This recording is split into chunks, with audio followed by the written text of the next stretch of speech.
Welcome to the Knitted by Whitney YouTube channel. I know you're having as hard a time believing that I'm doing this as I am, but this is my winter plans video. I actually had a lot of fun doing my fall knitting plans video, so I thought, why not try this again and do a winter knitting plans video? So this time around, I'm going to give you a little bit of an update on what I worked on during the fall, what goals I hit, what goals I didn't, and talk about what I'm carrying into the winter knitting, any new cast-ons that I might have. And I also want to talk a little bit about what my YouTube channel is going to look like for the next 2 months, because as you know, December can be pretty busy with Vlogmas content, and I want to talk about what I'm going to be doing on my channel this December and January. So let's start by catching you up on what I knit in the fall and see how those projects have progressed now that we're moving into the winter. Let's start off with something really positive. One of the whips that I brought into the fall from the summer that I said was one of my high priorities that I wanted to finish is finished. This is my 03 Rib Cami by Eleanor Alice Knits, and I am just going to put a picture in of what it looks like on me because the way I have the camera set up, it's really, you're not going to see it on me very much, and I'm enjoying wearing one of my fall favorites. This is my Into the Woods jumper by Melody Hoffman. It is my first ever colorwork sweater. I absolutely love this sweater, and I know that it is fall, like late fall, early winter, when I start wearing this sweater because this is such a cozy sweater. I digress. We're talking about the 03 Rib Cami right now. But I just finished this last week, and I had it on for my latest podcast episode. It was a long one, if you did watch it. But I am so happy that I was able to finish this one. It really wasn't looking like I was going to finish this because I kind of put it off for a while thinking that the straps were going to be a bigger ordeal than they really were. And I go into detail about those straps in my podcast episode, but essentially they were so much easier than I thought they would be. I finished them in an evening while watching a couple episodes of Bake Off. So I had nothing to worry about. And once I got that out of the way, it was easy to go back and finish off the body and get that done because then it was ready to wear. And even though it is mid-November now, moving into late November, I most certainly have worn this a few times. I'm definitely going to get more wear out of it. I have lots of exciting ways that I am planning to layer this for the colder weather. Also, like I had thought I would, I do have a fair bit of yarn left over. I am thinking that I might knit this up into a headband. I think it's the perfect amount for a headband. And then I could match my top, although it'd be kind of funny wearing a headband and a tank top at the same time. But like I said, I have layering plans. My other high priority whip that I brought into the fall that I wanted to finish did not get finished. This is my Arcuate vest, and I still have quite a ways to go to make this a vest, but I'm feeling really good about it. I think I'm less than 2 inches away from the armhole split, and then once I do that, I get to do the top half in different segments, and I really feel that once I start taking this project on segment by segment, it's going to feel a lot faster than it has been knitting it in the round. Now, this one I did talk about in my podcast about how I believe this is more oversized than I would have liked. Looking again at the pattern last night, I realized the size that I chose gives me about 6 inches of positive ease, 4 to 6 inches of positive ease, which, you know, that's great for layering, and I'm probably going to appreciate that once I am wearing it layered.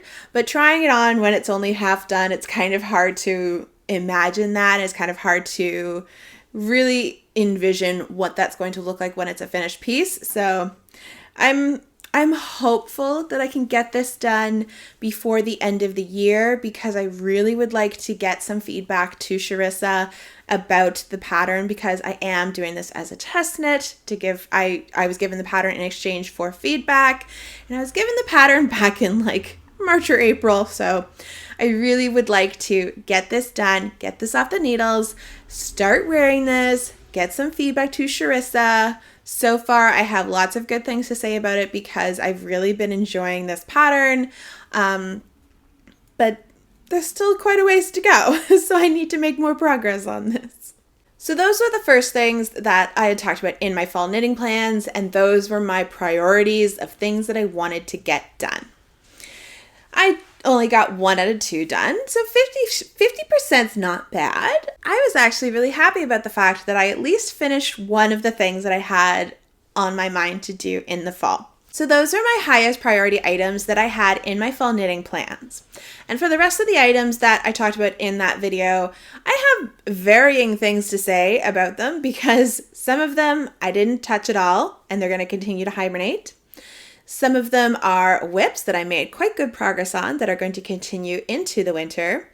And one of them I didn't have to do at all. It got canceled. So I have a variety of things to talk about for the other items. First, let's talk about the things that I made no progress on and that are going to continue to hibernate. The first of which is my Neon Pastel Advent shawl. I decided I just didn't want to work on it. I was not feeling shawls. I'm really not much of a shawl knitter anyway, so this one really just didn't appeal to me. I did think that I would take this on my trip to Portugal that I took with my husband, but I ended up casting on something different to take instead, and I'll get to that later on in the video. But obviously this project had no progress made on it. I'm not even sure that I like this project, so I'm continuing to let it hibernate, and I will come back to it at another time. This does seem like maybe it would be a really good spring project because of the colors, so maybe this will make another appearance in my spring plans video. Another item that I did not touch at all was my Pillars Tank dress modification, my Starfall dress. I said that I was going to work on this as part of the Knitting Tipsy Magical Make-Along, which I did participate in, but I participated with different projects. And the reason I didn't touch this is that I didn't have the time to work on it before we went on our trip. And when we got back from our trip, it was full on fall here in Nova Scotia, and I really was not feeling a sexy slinky dress. I was feeling cozy sweaters, so I just didn't take on this project. I didn't even frog those little triangles that I had made in order to start the back with the other back option. So that one is just continuing to hibernate. Maybe I'll work on that one over the summer into the spring. I really don't know. But I'm not carrying that into my winter knitting plans. That one will be a future project. The last project that didn't get any progress is one that I actually was pretty honest about myself in the fall knitting plans about how I probably wouldn't tackle this at all, and that's my Care sweater. I still need to rinse out the blue merino yarn. I do have color catchers now. I've bought some. I just haven't gotten around to unwinding the yarn, getting it into a hank, and giving it that really good soak. But I would like to do that soon because I really do want to tackle this project in the winter. And my goal is to at least get the color work done by the end of the year so that by the time I'm moving into the new year, I just need to wrap up the stockinette body and sleeves, and then I can start to wear that in the deep winter months because that's going to be a really warm sweater. And I know that I would like to have that for the winter months before it starts to warm up at the tail end of winter and it becomes spring. So that one I kind of have a little fire under myself about how I want to finish it. Also, it's been on my needles for about a year at this point. So I would like to get that finished. I don't want that one to keep hanging around. Now, before I move on to some of my whips that I actually did make quite a lot of progress on, I just want to add a little note here that the Tipsy or Tea test knit didn't come to fruition. Chelsea is still working on the design. It's taken a bit of a back burner, so it's not going to be something that I will be able to test anytime soon, and that's okay. I'll be ready to test it whenever it is ready. Moving on to a whip that I made a lot of progress on. I've done a lot of work on my husband's Gigi cardi. So this is a project that technically was started and was a whip that I was bringing into the fall. I think I called it a resurrected UFO. So this is a project that I originally made for my husband starting in January. I knit the entire body, realized it was too big for him, realized I did not like the open gauge that I was getting with the yarn and needle combination, even though it was meeting gauge.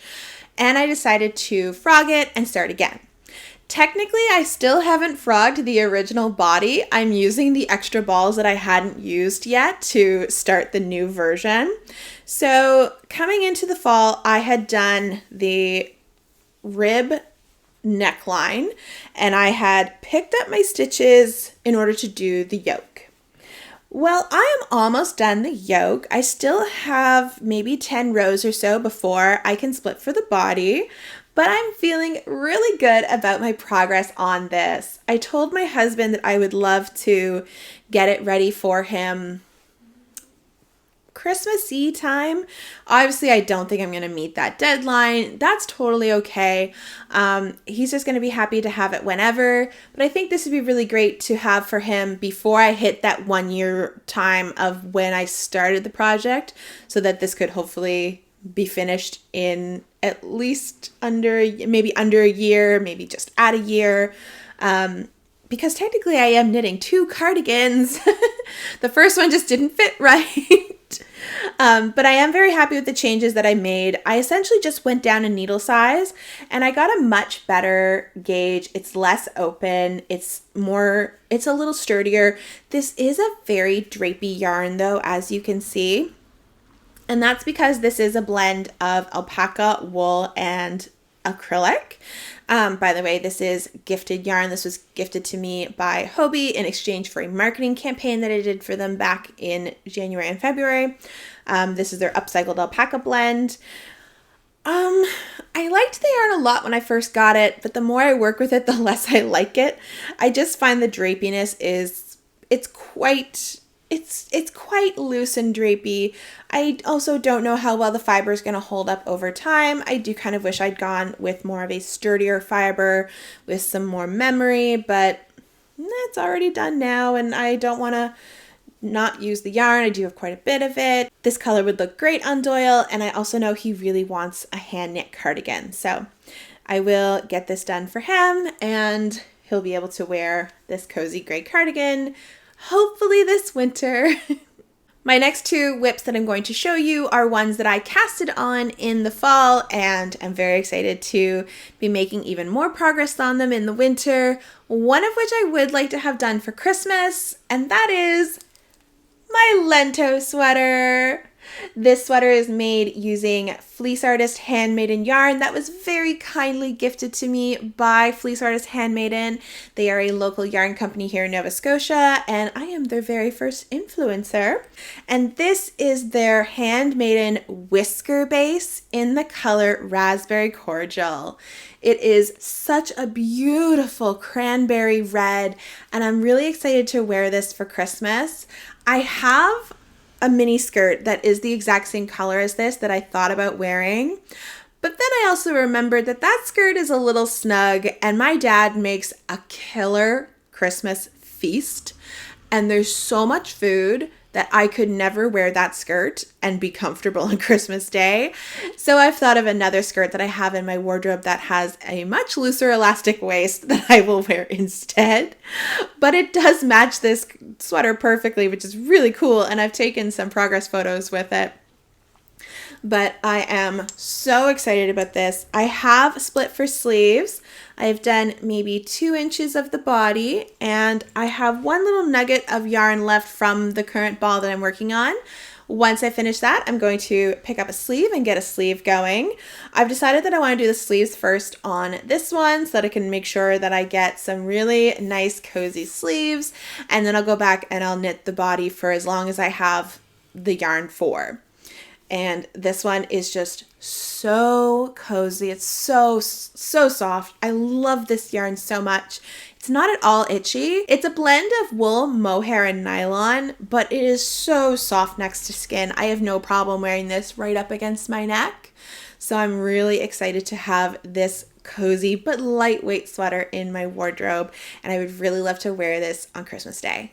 My other whip that got casted on during the fall is my souffle, which, if you've seen my most recent podcast episode, has a new addition. I have finished the ruffle. I just finished that yesterday, and I kid you not, the ruffle takes like a week of knitting because there's so many stitches.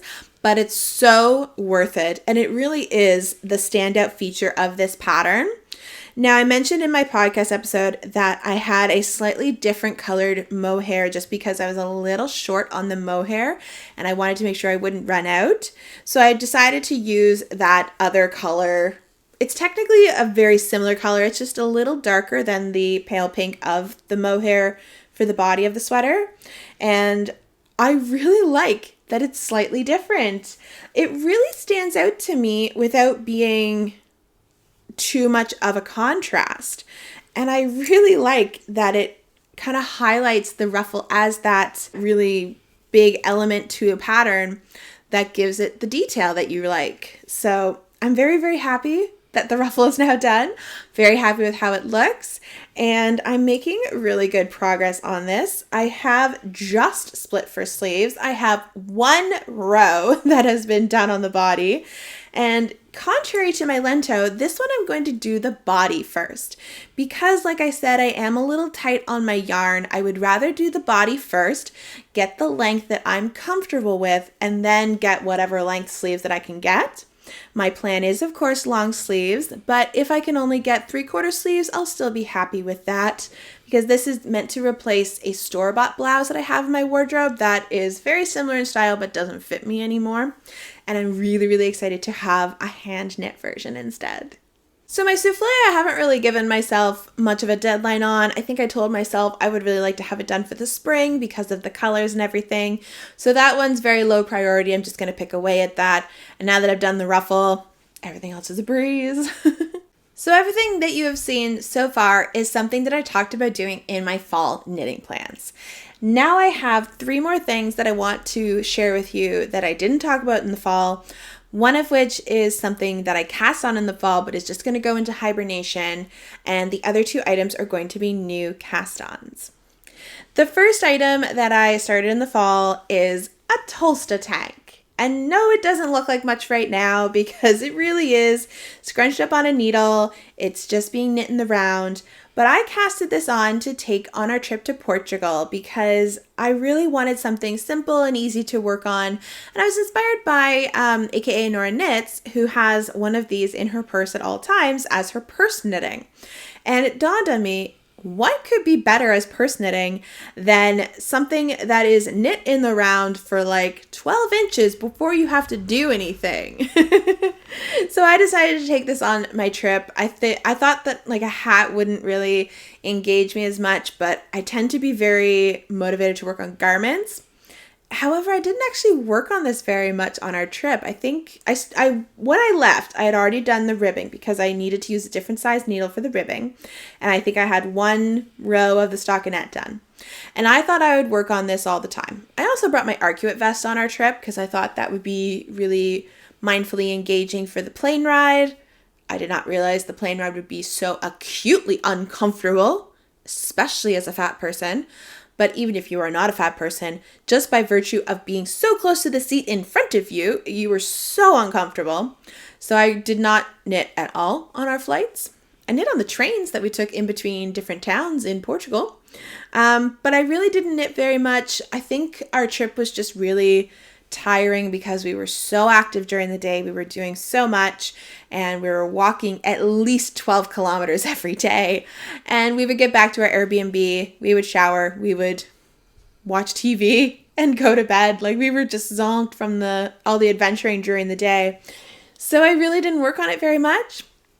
When we came back, I worked on it a little bit. I took it to the Arkells concert that we went to in late October. They're a Canadian band and they were playing here in Nova Scotia. And I worked on it before the show started because once the show started, all the lights went down, of course. And this yarn is very splitty and I did not trust myself being able to knit it when the lights went out. But I did it I took it for mainly anti-anxiety reasons because that was the first concert that I had gone to since like 2012, because I'm not really a concert goer. It's not my place to be. That's why I'm happy to celebrate people who did get Taylor Swift concert tickets, but I would never have tried for them myself just because I could not handle being in that sort of an environment, the crowd, the noise, everything. But I took this to help with keeping my anxiety at bay, and I also wore Loops earplugs. They were so helpful for me. I highly recommend them. Not sponsored, just really, really love them. But this is knit using Loops and Threads Silky Soft, which is the same yarn as my Ben Hues tank top that did not work out. So this is going to be a replacement for that once I can get it done. Not replacement in the sense that I'm going to take the Ben Hues out of my wardrobe and never wear it again. I am wearing it. I do love the color. Don't love the fit, but that's why I'm knitting this one so that I can find a pattern that fits me better, but is the same style. And this one is the Tulsta Tank by Rebecca Clow. There are 3 different options once you get to the armhole shaping and you're doing the front and the back. And I'm going to do just the basic, I think she calls it the vest version, because over in the UK they call tank tops vests. So that is the one that I'm going to do with this. And hopefully it will fill the same place in my wardrobe that the Ben Hues does, but it will fit me much nicer and I will enjoy wearing it more often. But this project is just going into hibernation simply because it's a tank top. I'm not really going to want to wear a tank top in the winter. I'm happy to just keep this one as anxiety knitting or crowd knitting. So it'll only get like a few stitches here, a few stitches there. It'll be a long-term project and I'm okay with that. So now let's talk about my 2 new cast-ons for the winter. One of which might look a little familiar to you. I am going to be restarting the Bibliophile 2 by Alicia Plummer. Now, just to give you a refresher, this is my version of the Bibliophile 2 that I started last year, and I ran into a huge problem with sizing and fit of the yoke. Now, I have taken this off the needles. There's no needle on there holding that. I do still have the cords holding the sleeves in place just because I had knit so far down the body. I want to take my time unwinding this project, frogging it, and rewinding the yarn up. So, because I want to maintain what colors I used. Oh my gosh, there's pet hair all over it. Sorry, guys. But I want to maintain this same color for the neck because I really loved the pink right up against my neck. And then I liked that I was continuing that gradient going down. It's subtle striping, but it goes pink, green, blue, and I like that I had chosen certain sections of the yarn to enable me to do that same color trend going down. So I want to be very careful when I unwind my yarn so that I start at the same place and I can use the same bit of yarn to do that folded collar in the pink. But I'm really excited to get this one going because I overcame some of my fears by reaching out to Alicia after I was working on this and telling her the problems that I had with it. And she was so sweet and kind and so receptive to my fit issues and my feedback on the design. And she ended up overhauling the whole design for the upper sizes and really going in and rejigging the numbers, getting a better fit. And she consulted me a couple of times about what I felt would work for my body, what measurements I was in certain places in order to provide a much better fit. And I'm really excited to put those numbers to the test and be able to do this project again because I was so happy when I started this project. It was giving me so much joy and I really want to be able to give that feedback to Alicia to be able to retest the design and hopefully prove that her new numbers work out much better. If you too would also like to give this pattern a go and you're in one of those upper sizes, I think I casted on the size 52 inch, but all of the upper bracket sizes have been completely refigured. And Alicia has a note on the Ravelry page. Unfortunately, the pattern is only available on Ravelry, but I'm sure you could reach out to her on Instagram if Ravelry is not accessible for you. She is offering any of the upper sizes free to anyone who wants to test them and give her feedback on the sizing and the numbers. So if you too would like to knit a Bibliophile 2 with these new numbers, you could do that by helping Alicia out to give her feedback in exchange for a free copy of the pattern. And I will link that below in the description box.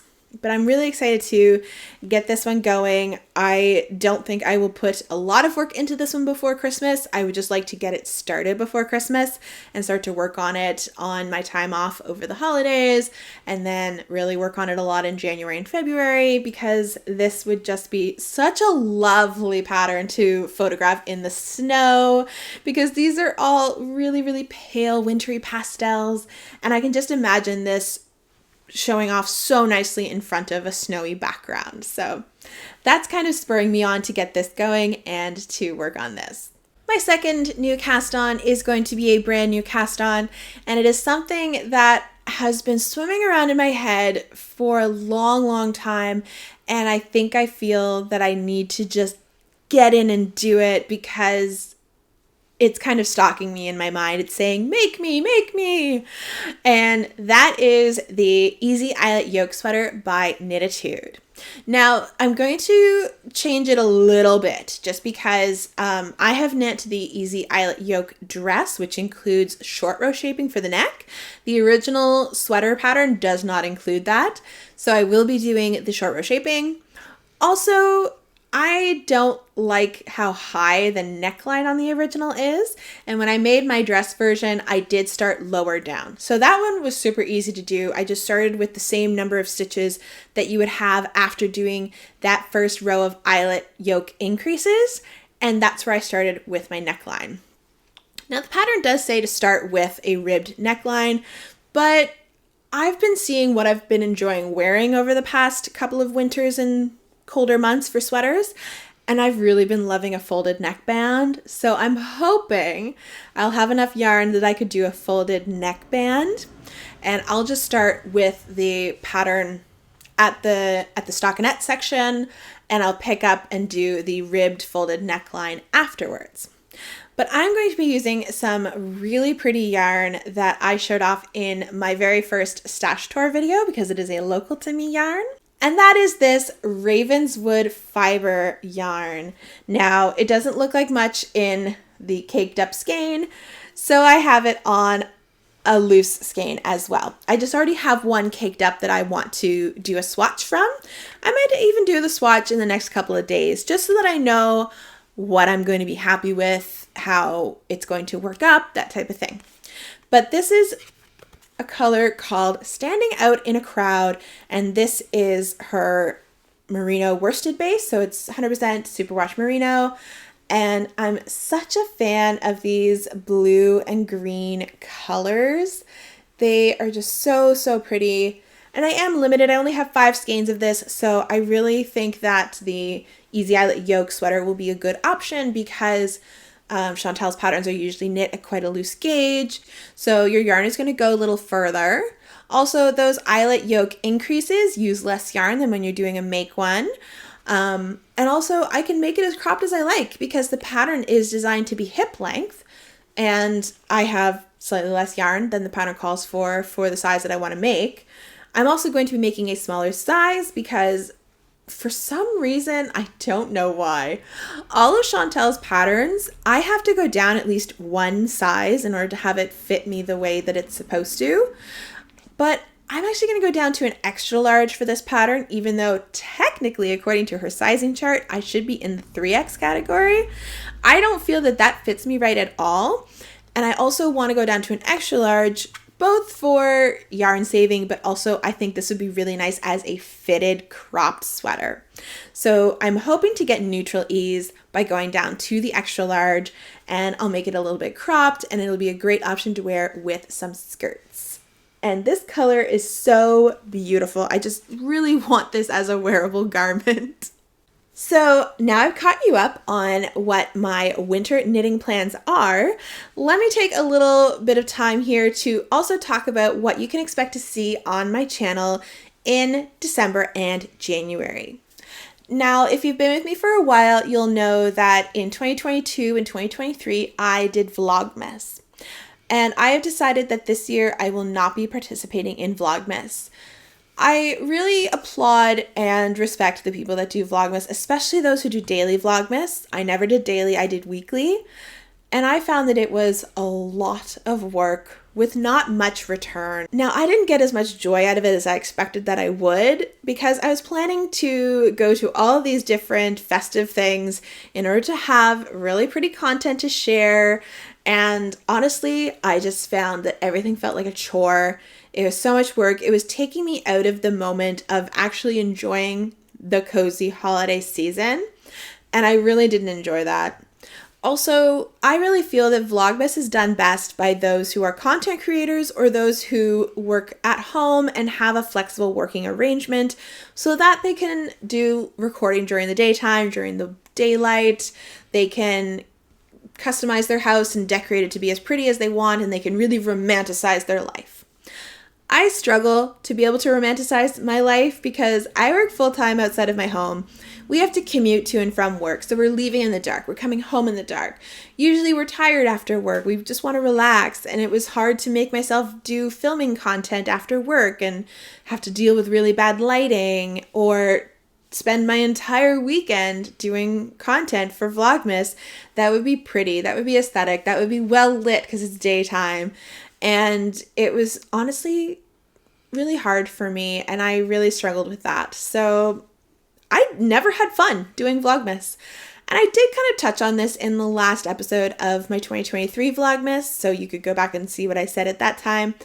But my whole ethos around my YouTube channel is I only want to do it as long as it's fun. And Vlogmas isn't fun for me anymore, and it really never was, if I'm being honest with myself. So I'm not forcing myself to do it again this year. I'm done. But I have some fun content that I want to share with you over the holiday season in a different way. So if you are a member of the knitting podcasting community, you'll know that we often don't provide podcast episodes in December because they just get lost among all the Vlogmas content. So I don't bother doing a podcast episode in December, so my next podcast episode won't be until January. And hopefully it won't be as long as my November one. That one was just atrociously long. I do apologize, but that I had a lot of stuff to share, and I really wanted to share it with you. So I'll have a podcast episode in January. I'm planning to do 3 videos for December, but it might end up just being 2, and then one will come out in early January. But I'm going to have 2 pattern roundups and then a special end of the year video. So the pattern roundups probably won't come as a surprise to you because they are ones that I've done for the past 2 years.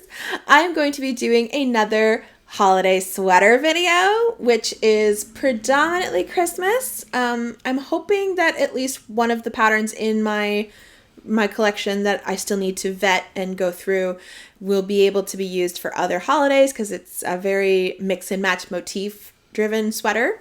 So I'm hopeful that that one can also be used for other holidays, but I think most of them are Christmas sweaters. And then of course, I'm also going to be doing another size inclusive garment Advent pattern roundup video.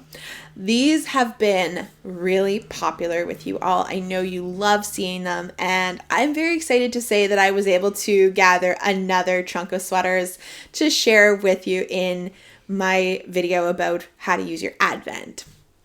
So this is something that I got into when I had purchased a couple of Advents and I didn't really know what to do with them, and I ended up putting these videos together kind of also for myself as well as for other people.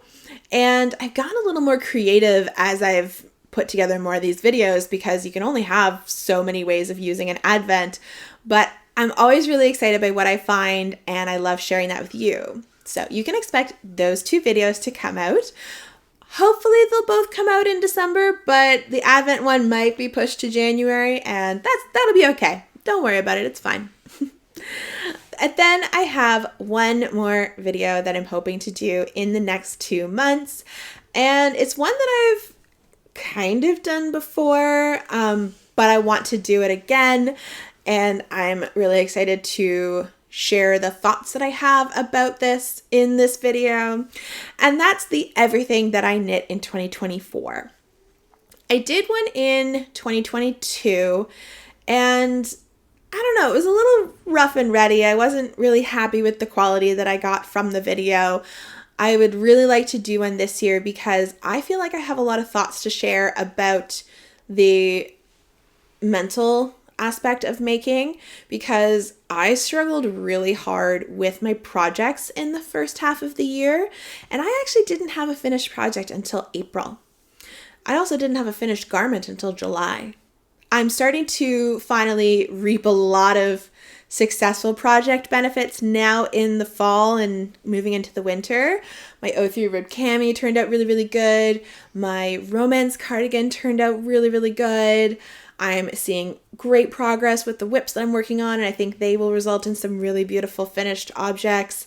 I'm hopeful that I'll have a few more by the time I get to that wrap-up video at the end of the year, but if I only have maybe one more, maybe no more, that's totally okay. But I really wanted to do what I knit in 2024 because I really wanted to talk about my process with my mental stressors that I had this year and how knitting both helped me and helps me recognize where those stressors were and the fact that those stressors were still affecting me, and kind of dive a little deeper into the mental health side of my knitting. So if any of that appeals to you, I really hope you'll stick around. Maybe hit that subscribe button below my video. Once you hit the subscribe button, a bell icon will come up, and if you click the bell icon, you'll be notified anytime that I release a new video. So that's the best way to stay on top of when my videos come out. I am very excited about my winter knitting plans. I'm very excited about my filming plans for the next couple of months. I'm really happy to not be doing Vlogmas this year. It really is a weight off of my shoulders, and I'm very happy that I made that choice for myself. And I'm really excited about what's coming up. I think there's going to be some really fun things. So that wraps up this winter knitting and filming plans video. If you're new here, thank you so much for joining me. I really appreciate it. And if you're a returning viewer, thank you so much for coming back. It really means a lot to me. While you're here, it would help my channel if you would like this video, subscribe to my channel, and please leave me a comment below. I would love to know your thoughts on my winter knitting plans. Were you surprised by what I got done from the fall? Were you expecting me to get more done? Are you excited about the projects that I have coming up? Are you excited about the videos that I have coming up? I would love to chat with you in the comments. Also, if you would like to give me a tip, in the description box below the video, there's a link to my Ravelry wish list. You could buy me a pattern as a tip. There's no pressure, only do it if you would like to. Thank you so much for joining me, and I hope you all take care and happy winter knitting!